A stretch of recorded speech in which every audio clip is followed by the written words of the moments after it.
พี่ๆเชื่อไหมคะว่าสร้อยคอ2เส้นนี้น้ำหนัก1 บาทเท่ากัน แต่ขนาดน้องแตกต่างกันมาก แต่ละชิ้นนะคะ แตกต่างและเหมาะกับการใช้งานยังไงเดี๋ยวเราไปชมกันค่ะ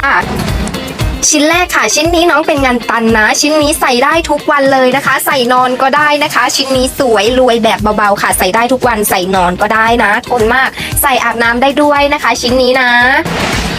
ชิ้นถัดมาชิ้นนี้น้องจะเป็นงานโปร่งนะคะ ชิ้นนี้ไม่เหมาะกับการใส่นอนใส่อาบน้ำนะคะ เหมาะกับการใส่ออกงานนะคะ งานใหญ่ๆนะหรือสิใส่ไปวัดก็ได้เด้อเสร็จไงดีเด้อจ่าเสร็จนี่นะ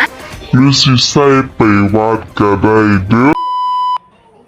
แล้วพี่ๆล่ะคะชอบงานแบบไหนกันบ้าง ชอบงานโป่งหรืองานตันดีคะสอบถามรายละเอียดหลังบ้านได้นะห้างทองแสงสุริยะของเราเปิดให้บริการตลอด7 วันเต็มนะคะหรือพี่ๆท่านไหนอยากใช้บริการใส่ก่อนผ่อนที่หลังผ่อนผ่านแอป Shopee SPayLater ก็ได้นะคะห้างทองแสงสุริยะมีให้บริการค่ะ